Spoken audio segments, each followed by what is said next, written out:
اللہ الرحمن الرحیم الحمد للہ وکفا وسلام علی عبادہ الذین اصطفیٰ خصوصاً علی سید الرسل وخاتم الانبیاء محمد المصطفیٰ وعلی آلہ المجتبیٰ اما بعد۔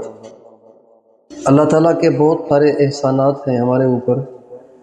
اگر ہم ان احسانات کے شکریہ میں اپنی ساری زندگی سجدے میں گزار دیں تو بھی اس کا شکریہ ہم ادا نہیں کر سکتے۔ ایک مسلمان کی یہ انتہائی درجے کی آرزو اور تمنا ہوتی ہے کہ وہ زندگی میں کبھی نہ کبھی مکہ معظمہ کی زیارت کرے اور مدینہ منورہ کی زیارت کرے۔ یہ ایک عام سے عام مسلمان کی انتہائی درجے کی آرزو ہوتی ہے۔ بلکہ ہمارے ہاں اگر کسی فقیر کو بھیک دیں تو وہ بھیک لیتے ہوئے بھی یہی دعا دیتا ہے، اللہ آپ کو مدینہ دکھائے، اللہ آپ کو حج کرائے، اللہ آپ کو عمرہ کرائے۔ اور ہمارے ہاں دیہاتوں میں، شہروں میں جہاں دین نہیں ہے اتنا، وہاں تو شاید یہ ماحول نہ ہو، لیکن جہاں دین ہے دیہاتوں میں، دیہاتی علاقوں میں، تو وہاں پہ آج بھی مائیں اپنے بچوں سے جب خوش ہوتی ہیں تو ان کو یہ دعا دیتی ہیں کہ اللہ تجھے حاجی بنائے، اللہ تجھے مکہ مدینہ دکھائے۔ تو مکہ اور مدینہ کی زیارت کرنا یہ ایک مسلمان چاہے کتنا گناہ گار کیوں نہ ہو، چاہے مرد ہو چاہے عورت ہو، یہ اس کی انتہائی درجے کی آرزو ہوتی ہے، یہ سب سے بڑی آرزو ہوتی ہے۔ اور دنیا میں ایسے بہت لوگ ہیں جن کی تعداد کروڑوں میں ہے، جن کے دلوں میں یہ انتہا درجے کی آرزو ہے کہ اللہ تعالیٰ ہمیں مدینہ دکھائے، اللہ تعالیٰ ہمیں مکہ دکھائے، چاہے زندگی میں ایک ہی دفعہ دکھائے۔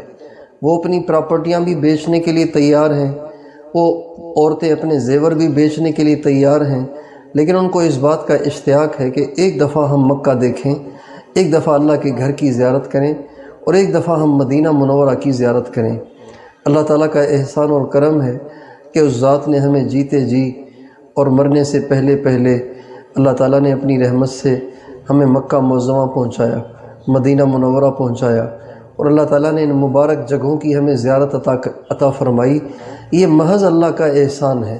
ہمارے بزرگ کہا کرتے تھے، یہ قدم اٹھتے نہیں اٹھائے جاتے ہیں، یہ جو ہم آئے ہیں یہ آئے نہیں ہیں بلکہ ہم بلائے گئے ہیں۔ اللہ نے ہمیں بلایا ہے اور حضور اکرم صلی اللہ علیہ وسلم نے ہمیں یاد فرمایا ہے تو ہم یہاں آئے ہیں۔ ورنہ دنیا میں پیسہ تو بہت لوگوں کے پاس ہے، دنیا میں ایسے بہت لوگ ہیں جو ہر مہینے باہر ملکوں میں پکنک منانے جاتے ہیں، سیر کرنے جاتے ہیں، کبھی یورپ چلے جاتے ہیں اور کبھی آسٹریلیا چلے جاتے ہیں اور کبھی امریکہ چلے جاتے ہیں، کبھی UK چلے جاتے ہیں، کبھی ملیشیا گھومنے چلے جاتے ہیں، اور کبھی برائیاں بدکاریاں کرنے کے لیے دبئی چلے جاتے ہیں اور ہانگ کانگ چلے جاتے ہیں، مگر اللہ تعالیٰ ان کو اس کی توفیق نہیں دے رہا کہ وہ مکہ دیکھیں اور مدینہ دیکھیں۔ اور آپ کو یہ سن کے حیرت ہوگی کہ یہ جتنے حجاج کرام یہاں آئے ہوئے نا، ان میں سے اکثر مالدار نہیں ہیں، ان میں سے اکثر متوسط درجے کے لوگ ہیں یا غریب لوگ ہیں۔ کچھ ایسے ہیں کہ جو اللہ پاک سے رو کے دعائیں کرتے رہے، 2-4 پیسے اکٹھے کرتے اللہ تعالیٰ نے اتنے پیسے جمع کر دیے کہ ان کے لیے مکہ مدینے آنا آسان ہو گیا۔ اب ہم یہاں آنے سے پہلے مجھے ایک نوجوان ملے، کہنے لگے میں پورا سال پیسے جمع کرتا ہوں، پورا سال، انجینئر ہیں، پورا سال پیسے جمع کرتا ہوں صرف اس آرزو اور اس تمنا سے کہ جب سال پورا ہونے والا ہوگا تو میرے اتنے پیسے جمع ہو جائیں گے کہ میں مکہ مدینے کی زیارت کروں گا۔ تو یہ مکہ معظمہ کی زیارت کرنا، مدینہ منورہ کی زیارت کرنا، یہ انسان نہ مال کے بل بوتے پہ آتا ہے اور نہ ہی اپنے طاقت کے بل بوتے پہ آتا ہے، بلکہ یہ تو اللہ کا فضل ہے، جس کو اللہ چاہتا ہے وہ آتا ہے۔ اللہ تعالیٰ ہمیں اس نعمت پہ اللہ تعالیٰ کا شکریہ ادا کرنے کی توفیق عطا فرمائے، اللہ تعالیٰ کا بہت شکر ادا کرنے کی توفیق عطا فرمائے۔ اللہ تعالیٰ فرماتے ہیں وَإِذْ تَأَذَّنَ رَبُّكُمْ لَإِن شَكَرْتُمْ لَأَزِيدَنَّكُمْ، تمہارے رب نے یہ فیصلہ کر دیا ہے اگر تم شکر کرو گے تو میں تمہاری نعمت کو ضرور بڑھاؤں گا، ضرور بڑھاؤں گا، ضرور بڑھاؤں گا۔ اللہ تعالیٰ نے یہ 3 دفعہ فرمایا ہے اگر ہم شکریہ ادا کریں گے اللہ تعالیٰ ہماری نعمت کو ضرور بڑھائیں گے۔ یہ ضرور بڑھانے کا وعدہ اللہ تعالیٰ نے قرآن پاک میں 3 دفعہ فرمایا ہے۔ تو سب سے پہلی بات تو یہ کہ ہم اللہ تعالیٰ کا بہت شکریہ ادا کریں، تہہ دل سے ہم ہر وقت اللہ تعالیٰ کی طرف متوجہ رہیں۔ یا اللہ میرے جیسے مسکین بندے، میری جیسی مسکین بندی اور میرے جیسے گناہ گار کو آپ نے یہاں بلا لیا، یا اللہ میں تو اس بالکل لائق نہیں تھا۔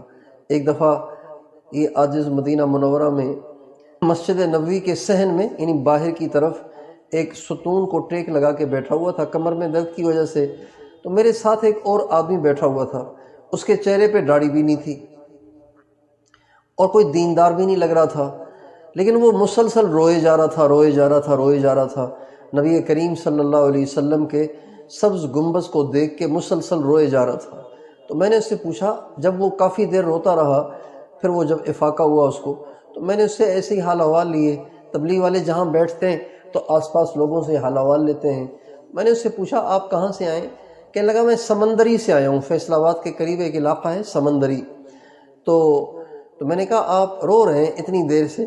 تو کہنے لگے میں رو اس بات پہ رہا ہوں کہ میں نے تو ساری زندگی کبھی نماز نہیں پڑھی، میری ساری زندگی گزر گئی ہے، میں کبھی مسجد میں نہیں گیا، میں نے کبھی نماز نہیں پڑھی، رو اس بات پہ رہا ہوں کہ میرے جیسے گناہ گار اور سیاہ کار اور بدکار کو بھی اللہ تعالیٰ نے یہ مبارک در دکھا دیا۔ تو اللہ تعالیٰ کا احسان اور کرم ماننا چاہیے کہ اللہ تعالیٰ نے ہمیں مرنے سے پہلے یہ در دکھایا۔ یقین جانیے اگر ہم بہت زیادہ اس کو سوچیں گے نہیں نا، تو ایسے ہوگا کہ ہم یہاں ٹائم گزار کے چلے جائیں گے، ضائع کر کے چلے جائیں گے، غفلت میں اوقات گزار کے چلے جائیں گے، پھر ہمیں احساس ہوگا کہ ارے میں مکے بھی گیا تھا، مدینے بھی گیا تھا اور میں نے اس کی قدر ہی نہ کی۔ یہ اس وقت پھر ہمیں احساس ہوگا۔ اس لیے ہمیں ہر وقت ان سوچوں میں گم رہنا چاہیے، یا اللہ میرے جیسے گناہ گار بندے بندی کو آپ نے مکے بلا لیا، مدینے بلا لیا، میں آپ کا کیسے شکریہ ادا کروں؟ ابھی جس شہر میں میں اور آپ ہم بیٹھے ہوئے ہیں اس کو مکہ معظمہ کہتے ہیں۔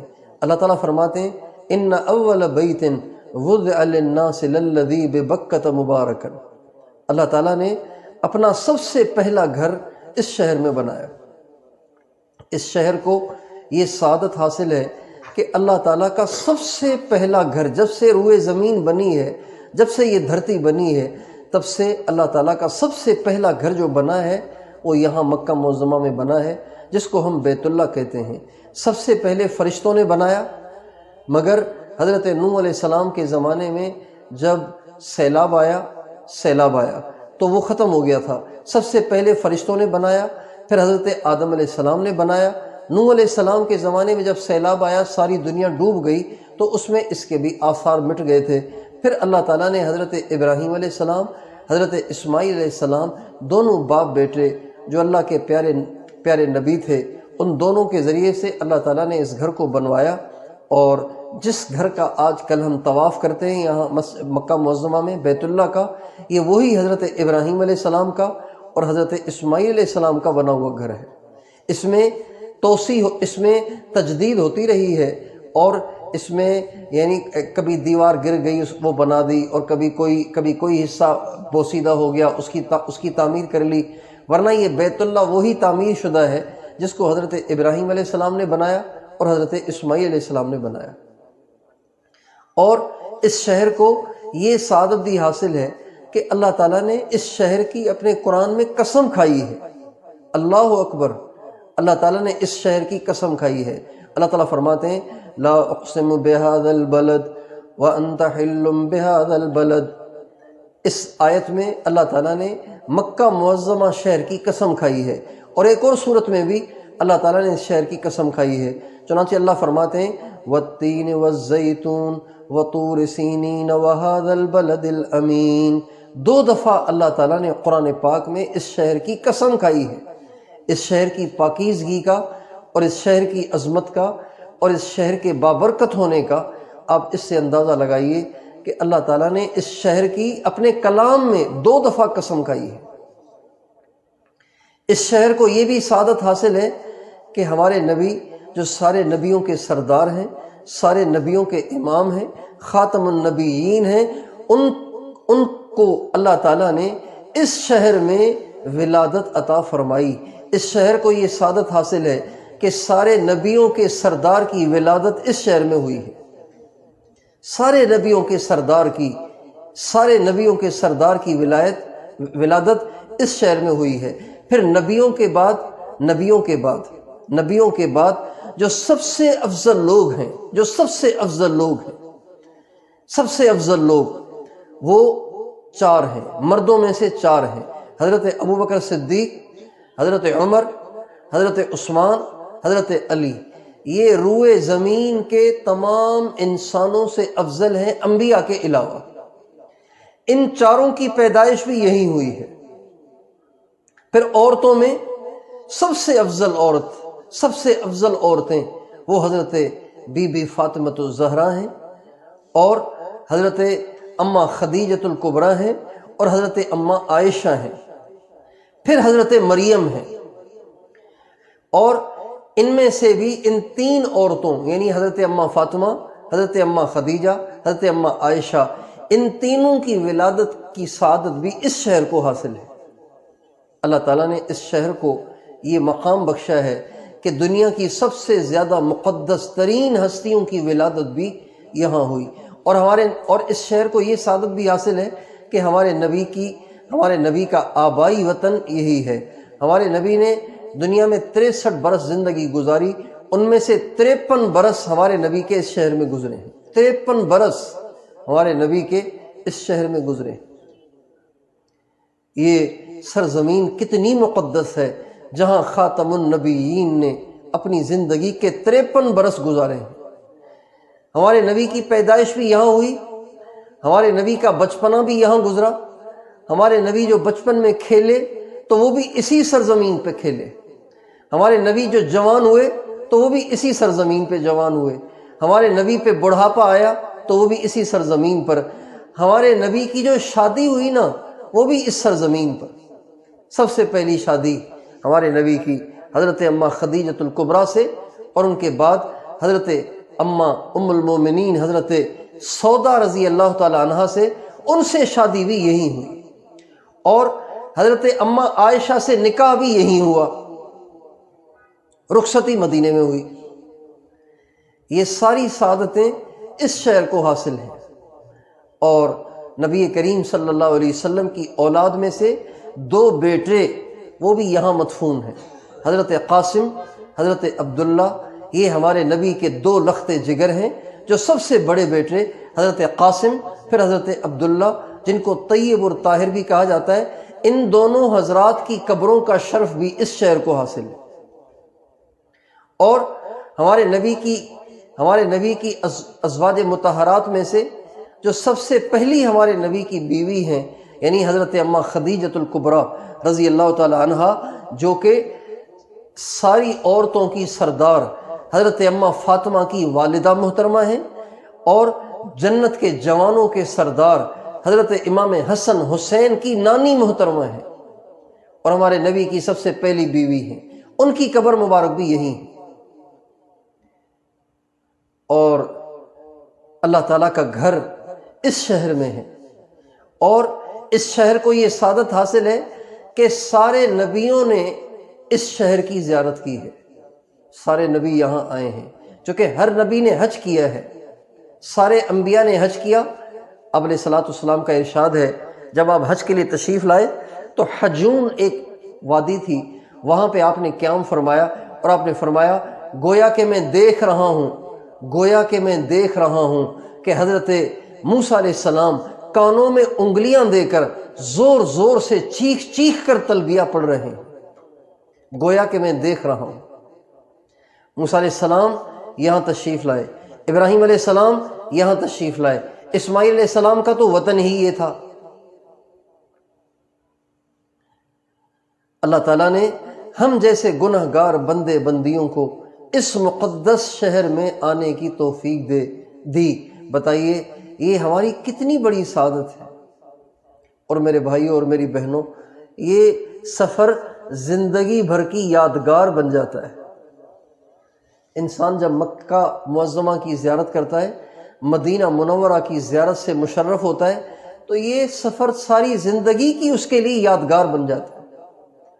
اور مکے مدینے سے محبت تو ہر مسلمان کو ہوتی ہی ہے، لیکن یہاں سے جانے کے بعد پھر محبت میں کئی گنا زیادہ اضافہ ہو جاتا ہے۔ کئی دن بلکہ کئی مہینے تو پاکستان میں دل ہی نہیں لگتا، بار بار مکہ یاد آتا ہے، بار بار مدینہ یاد آتا ہے، بار بار یہاں بیت اللہ کے پھیرے یاد آتے ہیں، بار بار سرکار کے روضے پہ حاضری کے مناظر یاد آتے ہیں، بار بار مسجد نبوی کے قالین یاد آتے ہیں، بار بار مسجد نبوی میں جانا آنا یہ یاد آتا ہے، بار بار گنبد خضرا کے سائے میں بیٹھنا اور وہاں بیٹھ کے صلاۃ و سلام پڑھنا اور اپنے دل کے دکھڑے حضور کو سنانا، یہ مہینوں یاد آتا رہتا ہے۔ جو بار بار آتے ہیں نا ان کو بھی مہینوں یاد آتا رہتا ہے، اور جو زندگی میں ایک ہی دفعہ آتے ہیں وہ تو ان لمحات کو ساری زندگی یاد کر کے روتے ہی رہتے ہیں۔ اس لیے اللہ تعالیٰ نے یہاں آنے کی سعادت دی ہے، تو ایک تو ہم یہاں ہر قسم کے گناہ سے بچیں۔ سب سے پہلی بات یہ کہ یہاں ہم ہر قسم کے گناہ سے بچیں۔ عام طور پہ جو گناہ ہوتے ہیں یہاں پر عورتوں کے حوالے سے، یہ کہ عورتیں یہاں آ کے بے پرد ہو جاتی ہیں۔ عام طور پہ عورتیں یہاں آ کے بے پرد ہو جاتی ہیں۔ پردہ دار عورتیں بھی یہاں آ کے اپنے پاؤں بھی کھول دیتی ہیں، ہاتھ بھی کھول دیتی ہیں اور چہرے بھی کھول دیتی ہیں۔ بڑی بڑی پردہ دار عورتیں پاکستان میں جن کا کبھی کسی نے چہرہ نہیں دیکھا، یہاں کے چہرہ کھول دیتی ہیں۔ یہاں ساری دنیا کی آئی ہوئی عورتوں کو دیکھا دیکھی، وہ بھی اپنا چہرہ کھول کے اور یہاں پہ انجوائے کرتی ہیں اور اپنے آپ کو آزاد محسوس کرتی ہیں، جبکہ یہاں پہ ان کو زیادہ پابندی کرنی چاہیے۔ بھائی جس شہر میں قرآن اترا، جس شہر میں وحی اتری، اور جس شہر کے چپے چپے پر حضرت جبریل کے قدم لگے، فرشتوں کے قدم لگے، سرکار دو عالم وجہ کائنات امام الانبیاء خاتم النبیین صلی اللہ علیہ وسلم کے جہاں چپے چپے پہ قدم لگے، وہاں تو اللہ کی نافرمانی سے اور زیادہ بچنا چاہیے۔ حرم مکی میں ایک نماز پڑھنے پر 1,00,000 نمازوں کا اجر ہے۔ ایک نماز پڑھنے پہ 1,00,000 نمازوں کا اجر ہے۔ اس مکہ معظمہ کے حرم میں ایک نماز پڑھنے پہ 1,00,000 نمازوں کا اجر ہے۔ جب ایک نماز پہ 1,00,000 نمازوں کا اجر ہے تو پھر گناہ کا بھی درجہ یہاں پہ ایک نہیں رہتا، گناہ کا درجہ بھی بہت بڑا ہو جاتا ہے۔ گناہ کا درجہ بھی بہت بڑا ہو جاتا ہے۔ حضرت شیخ الحدیث مولانا محمد زکریا صاحب رحمۃ اللہ علیہ نے ایک واقعہ لکھا ہے کہ بیت اللہ شریف کا طواف کرتے ہوئے ایک شخص کی ایک غیر محرم عورت پہ نظر پڑ گئی اور نظر ٹک گئی، دیکھتا رہ گیا۔ تو بیت اللہ کے اندر سے ایک ہاتھ نکلا جس نے زور سے اس کو تھپڑ مارا، جس سے آنکھ باہر نکل گئی، اور ساتھ ہی غیب سے آواز آئی، اگر پھر کرو گے تو پھر تھپڑ پڑے گا۔ اللہ کے گھر میں کھڑے ہو کے تم اللہ کی نافرمانی کر رہے ہو۔ تو عام طور سے یہاں جو نافرمانی ہوتی ہے وہ ایک تو یہ ہوتی ہے کہ عورتیں یہاں آ کے بے پرد ہو جاتی ہیں۔ بھائی احرام میں بھی چہرے کو کھولنے کا حکم نہیں ہے، اس بات کو سمجھیں، چہرے کو کھولنے کا حکم نہیں ہے،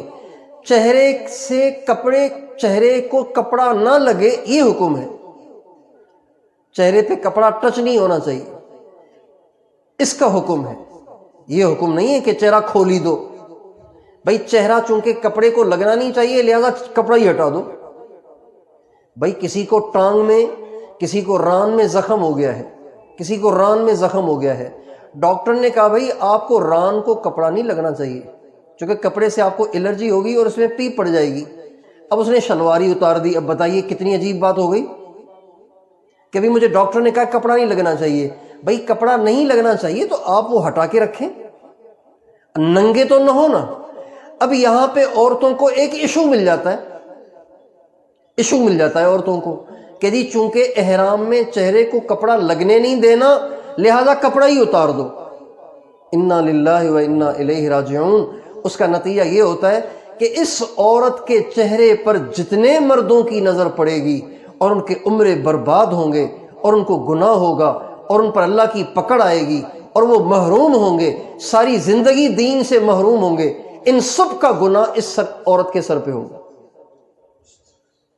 کتنا بڑا وبال کما لیا عورت نے، لاکھوں روپے خرچ کر کے زیور بیچ کے وہ یہاں آئی تھی آخرت کو بنانے کے لیے، اللہ کو راضی کرنے کے لیے، نبی کریم صلی اللہ علیہ وسلم کی رضا کو پانے کے لیے، آپ کی دعاؤں کو لینے کے لیے، اور یہاں آ کے اتنے بڑے وبال لے لیے اس عورت نے۔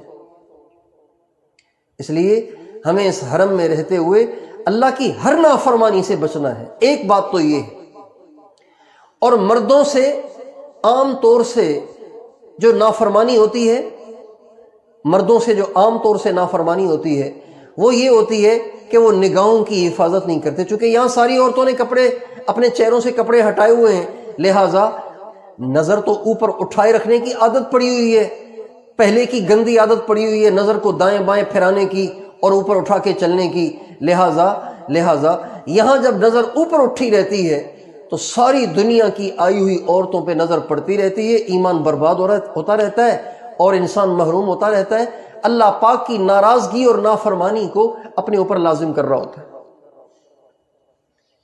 اور تیسری نافرمانی جو اس یہاں عام طور سے ہوتی ہے وہ یہ ہوتی ہے، جو کہ مردوں عورتوں دونوں سے ہوتی ہے، وہ یہ کہ بھیڑ میں ہم اس کی احتیاط نہیں کرتے۔ نہ عورتیں احتیاط کرتی ہیں نہ مرد احتیاط کرتے ہیں، بلکہ مرد کچھ احتیاط کرتے ہیں، عورتیں بالکل احتیاط نہیں کرتی کہ مردوں میں گھس رہی ہوتی ہیں، مردوں کو ٹکریں مار رہی ہوتی ہیں، ملتزم پہ جانے کے شوق میں مردوں کے کندھوں پہ ہاتھ رکھ کر آگے بڑھ رہی ہوتی ہیں، مردوں کے مجمع میں گھس رہی ہوتی ہیں اور ان سے ان کا جسم ٹچ ہو رہا ہوتا ہے اور ان کو اس کا احساس نہیں ہوتا کہ یہ کتنی بڑی اللہ کی نافرمانی میں اللہ کے گھر کے اندر کر رہی ہوں۔ یہ نافرمانی مرد بھی کرتے ہیں، عورتیں بھی کرتی ہیں، عورتیں زیادہ کرتی ہیں۔ عورت کو چاہیے کہ مردوں سے دور رہے، احتیاط سے چلے، کسی مرد کی ٹکر نہ لگے اسے، کسی مرد کے جسم سے اس کا کپڑا ٹچ نہ ہو، جسم تو کیا کپڑا بھی ٹچ نہ ہو، اس کی احتیاط کرنی چاہیے۔ ساری زندگی اپنے ملک میں پاک دامنی کی گزاری اور مطاف میں آ کے بیت اللہ میں آ کے، اللہ اکبر، بیت اللہ میں آ کے کتنے مردوں سے اس کا جسم ٹکرایا اور اس کو پرواہ بھی نہیں۔ یہ وہ اللہ کی نافرمانیاں ہیں جس کی وجہ سے اکثر زائرین اللہ کی رحمت سے، قبولیت سے محروم ہوتے رہتے ہیں۔ اور چوتھی نافرمانی جو عام طور سے یہاں ہوتی ہے وہ ہے غیبت کی۔ عام طور سے یہ نافرمانی یہاں آنے والے حجاج سے اور عمرہ کرنے والوں سے، مردوں سے، عورتوں سے، سب سے ہوتی ہے۔ غیبت کرتے ہیں۔ کس کی غیبت کرتے ہیں؟ یا تو اپنے ایجنٹ کی غیبت کرتے ہیں، جس نے ہمیں بھیجا ہے وہ ایسا ویسا ہے، اس نے یہ کر دیا، اس نے وہ کر دیا۔ بھائی اس نے تو کر دیا، آپ کہنے سے آپ کو نفع تو نہیں ہوگا، کہنے سے تو آپ کی نیکیاں ضائع ہو جائیں گی۔ یا پھر حکومت سعودیہ کی غیبت کرتے ہیں، حکومت کی ایسی کی تیسی، حکومت نے یہ کیا یہ کیا یہ کیا یہ کیا۔ یا کسی دکاندار کی غیبت کریں گے، یا بس چلانے والے کی غیبت کریں گے، جس کی بس میں بیٹھ کے جدہ سے آئے، مدینے سے آئے، مکے سے مدینے گئے، اس کی غیبت کریں گے۔ یا پھر غیبت کریں گے مکے والوں کی۔ مکے والے بڑے سخت ہیں، بڑے بد اخلاق ہیں، مدینے والے بڑے نرم ہیں۔ مدینے والوں کی تعریف کریں گے، مکے والوں کی غیبت کریں گے۔ یہ وہ نافرمانی ہے جو عام طور سے حج کرنے والے، عمرہ کرنے والے کرتے رہتے ہیں۔ اس لیے ہمیں اس مبارک جگہ میں آ کے اللہ کی کوئی نافرمانی نہیں کرنی۔ ہم یہاں نیکیاں سمیٹنے آئے، ہم یہاں اپنے اوپر وبال لینے نہیں آئے۔ لاکھوں روپے لگا بھی دیے اور حاصل بھی کچھ نہ ہوا، بتائیے اس سے بڑا اور کیا خسارہ ہوگا؟ نہ ادھر کے رہے نہ ادھر کے رہے، نہ خدا ہی ملا نہ وصال صنم، دنیا بھی چھوڑ کے آئے، پیسے بھی خرچ کر کے آئے، لاکھوں روپے لگا کے آئے، اور لیکن یہاں کے نافرمانی نہیں چھوڑی، برائی کی زندگی گزارتے رہے یہاں پہ بھی۔ اسی وجہ سے عمرہ کرنے سے ہماری زندگیوں میں تبدیلی نہیں آتی، اسی وجہ سے حج کرنے سے ہماری زندگیوں میں تبدیلی نہیں آتی۔ حضرت امام حسن بصری رحمۃ اللہ علیہ سے کسی نے پوچھا کہ جی حج قبول ہو گیا، اس کی کیا علامت ہے، پتہ کیسے چلے کہ حج قبول ہو گیا؟ تو فرمانے لگے اگر حج کے بعد اس کی زندگی میں تبدیلی آ جائے تو سمجھ جاؤ کہ حج قبول ہو گیا، اور حج کے بعد ویسے کا ویسا ہے، ویسی کی ویسی ٹیڑھی، ویسے کا ویسا ٹیڑھا، وہاں بھی داڑھی منڈا رہا تھا، یہاں بھی داڑھی منڈا رہا ہے، وہاں بھی بے پردگی اور آنے کے بعد بھی بے پردگی، وہاں پہلے بھی غیبت کرتے تھے اب بھی غیبت کر رہے ہیں، پہلے بھی نماز میں سستی اب بھی نماز میں سستی، پہلے بھی برائی اب بھی برائی۔ تو اس کا مطلب یہ کہ اس کا حج قبول ہی نہیں ہوا، اس کا سفر قبول ہی نہیں ہوا، لاکھوں روپے لگا دیے لیکن قبول ہی نہیں ہوئے۔ یہ وہ گناہ ہیں جو عام طور سے آنے والے کرتے ہیں۔ اور پانچویں چیز جو کہ گناہ تو نہیں کہہ سکتے لیکن وہ چیز ایسی ہے کہ جو اللہ تعالیٰ کے دربار میں قبولیت میں رکاوٹ بن جاتی ہے، سفر کی قبولیت میں رکاوٹ بن جاتی ہے، اور وہ ہے بازاروں میں پھرنا اور دنیا کے ساز و سامان کی طرف مائل ہونا۔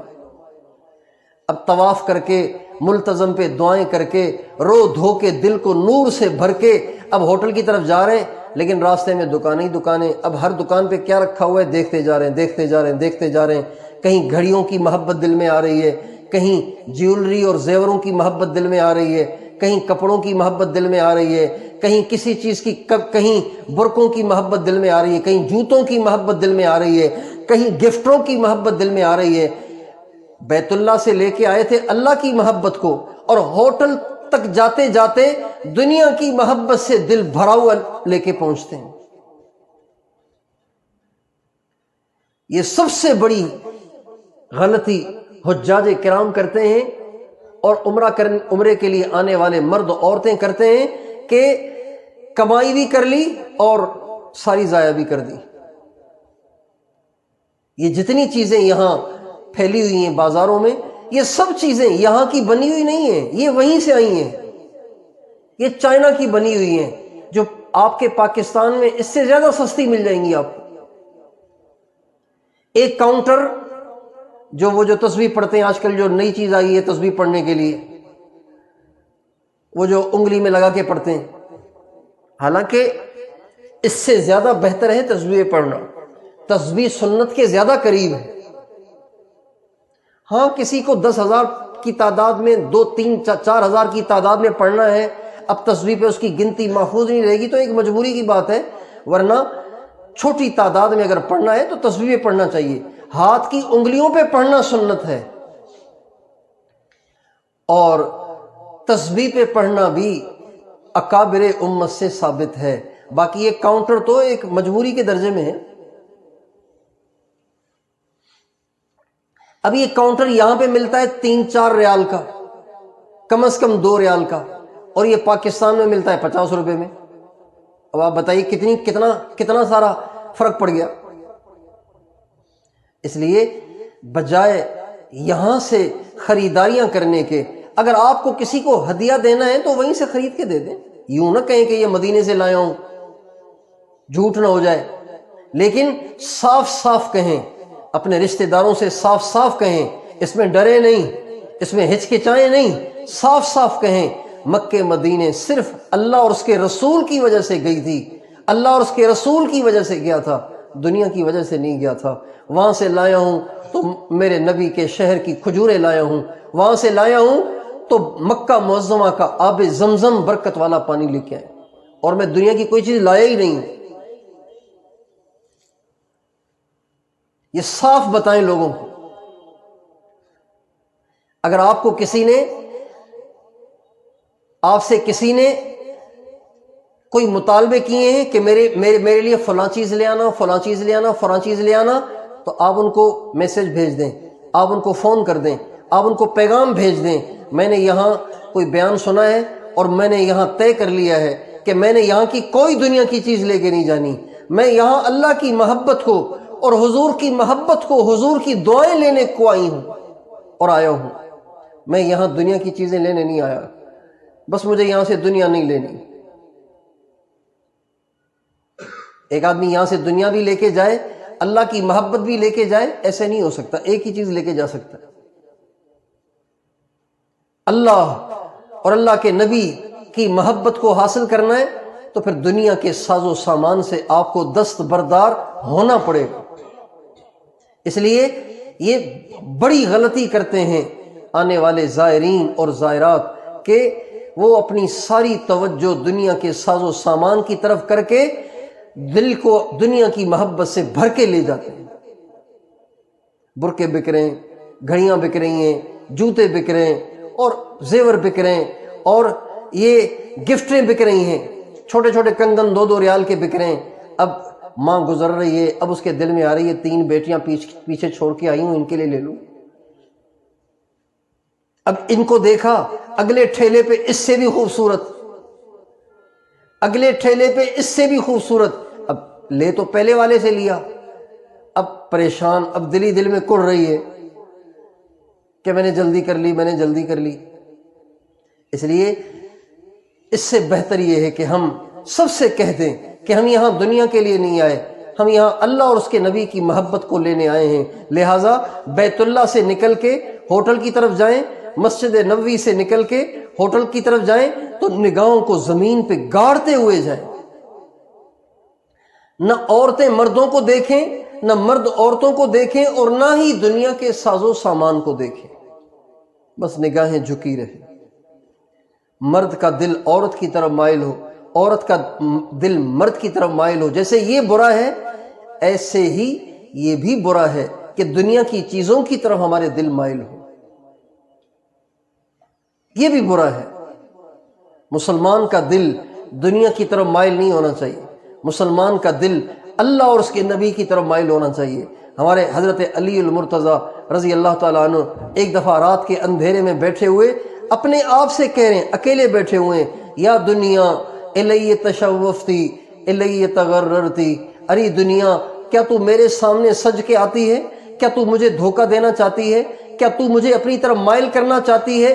غری غیری قد بتتک ثلاثا لا سبیل لی الیک، جا کسی اور کو جا کے دھوکہ دے، تو میری طرف نہیں آ سکتی، اور میں تیرے دھوکے میں آنے والا نہیں ہوں۔ میں نے تجھے 3 طلاقیں دے دی ہیں، لہٰذا اب تیری طرف میرا میلان ممکن ہی نہیں ہے۔ یہ دنیا سے کہہ رہے۔ مسلمان کا دل دنیا کی طرف مائل نہیں ہونا چاہیے، مسلمان کا دل ہر وقت جنت کی طرف مائل ہو، اللہ کی طرف مائل ہو، اللہ کے نبی کی طرف مائل ہو۔ پھر دیکھیں آپ کا یہ عمرہ کتنے رنگ لاتا ہے، آپ کو کتنا اللہ کے قریب کرتا ہے، کتنا اللہ کے نبی کے قریب کرتا ہے۔ پھر آپ کو بیت اللہ کا نور نظر آئے گا، آپ کو مکے کی تجلیات اور انوارات نظر آئیں گے، آپ کو مسجد نبوی اور مدینہ منورہ کے چپے چپے سے روحانیت محسوس ہوگی اگر آپ نے ان باتوں کا اہتمام کیا تو۔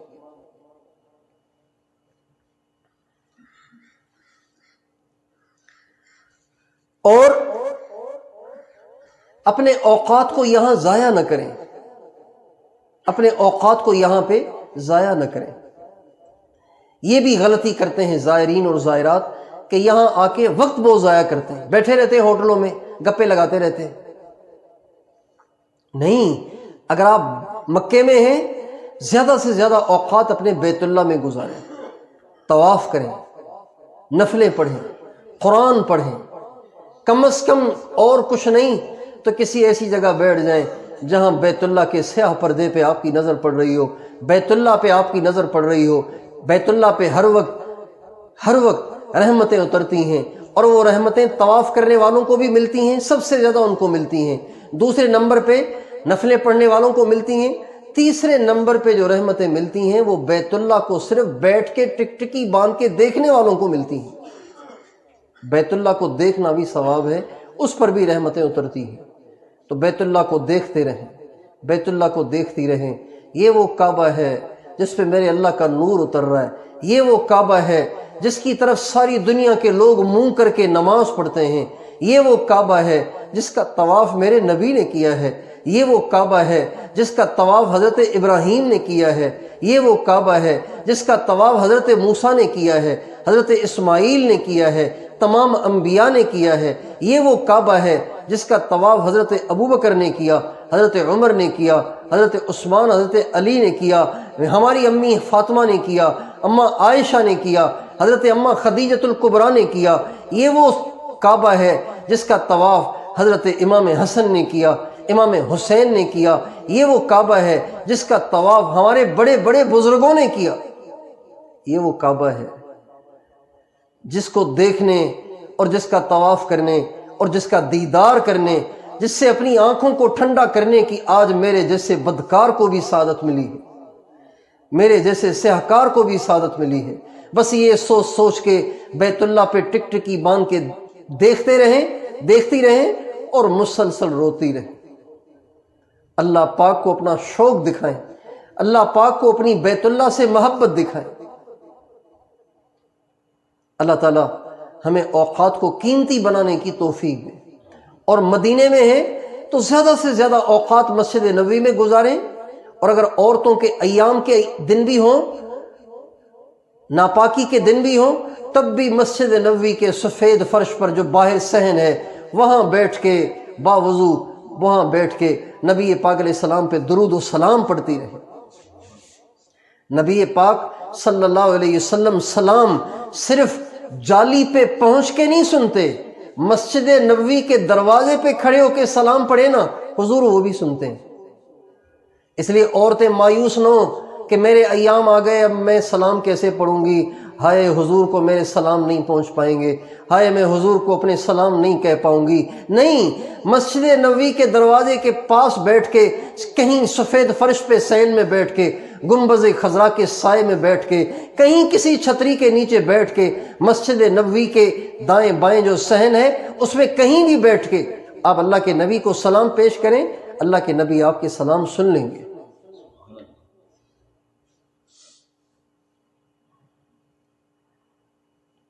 یہ کتنی بڑی سعادت ہے، آج ہم اپنی آواز حضور کو سنا سکتے ہیں۔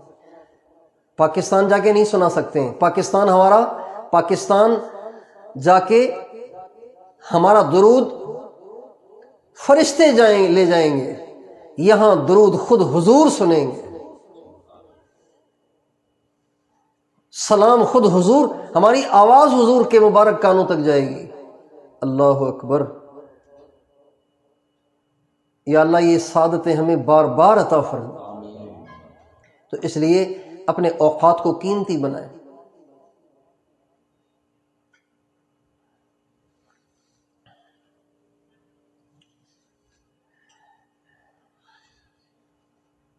اس عاجز کا معمول ہے کہ یہاں آنے سے پہلے،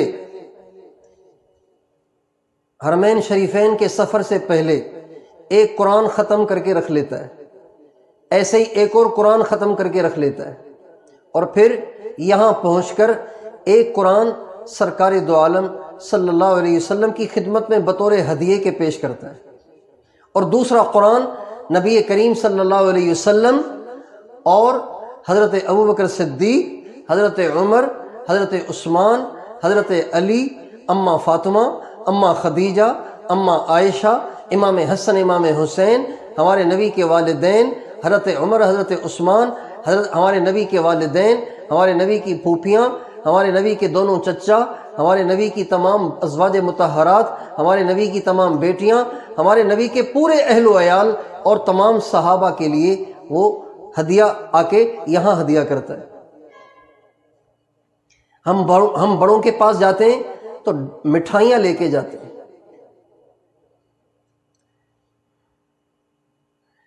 یہ لاہور والے جاتے ہیں کہیں بزرگوں سے ملنے کے لیے تو گورمے کی کیک اور بسکٹ اور چیزیں لے کے جاتے ہیں۔ ملتان والے جاتے ہیں تو ملتان کا سوہن حلوہ لے کے جاتے ہیں بڑے لوگوں کے پاس۔ سندھ والے جاتے ہیں تو سندھ کی چیزیں لے کے جاتے ہیں۔ ہم جب اللہ کے نبی کے پاس آئیں، اللہ کے نبی کے صحابہ کے پاس آئیں تو ہم خالی ہاتھ آئیں، عجیب بات نہیں ہے یہ؟ ہمیں اپنے ساتھ کچھ لے کے آنا چاہیے۔ اور پھر یہاں بھی یہ معمول ہے کہ یہاں پہ رہتے ہوئے کم از کم قرآن کے 2 ختم ضرور کرنے چاہیے، 1 ختم سرکار کے لیے اور 1 قدم آپ کے، اور 1 ختم آپ کے اہل بیت اور صحابہ، 1 لے کے آنا چاہیے، 1 کر کے پیش کرنا چاہیے۔ اور درود پاک کی تو بہت کثرت کرنی چاہیے، کم از کم 1000 تو پڑھنا ہی چاہیے۔ اسٹاپ واچ سے میں نے حساب لگایا تو چھوٹا درود شریف 20 منٹ میں 1000 دفعہ ہو جاتا ہے۔ چھوٹا درود شریف 20 منٹ میں 1000 دفعہ ہو جاتا ہے۔ صلی اللہ علی حبیبہ محمد و آلہ وسلم، یہ 20 منٹ میں 1000 دفعہ ہو جاتا ہے۔ جس کو جو درود آسان لگے محبت سے پڑھے، دھیان سے پڑھے۔ ایسے لوگ بھی ہیں جو یہاں 40 ہزار دفعہ درود شریف پڑھتے، 25,000 دفعہ پڑھتے، 10,000 والے تو بہت ہیں۔ درود پاک کی کثرت کریں، زیادہ سے زیادہ طواف کریں، مکہ معظمہ میں خوب طواف کریں، اور طواف کے دوران درود پڑھیں، دعائیں کریں۔ یہ جو لوگ چیخ کے اکٹھے دعائیں پڑھ رہے ہوتے ہیں نا، اس کا فائدہ کم ہے، اور نہ ہی یہ حضور سے ثابت بھی ہے۔ اپنے دل کے دکھڑے اللہ کو سنائیں۔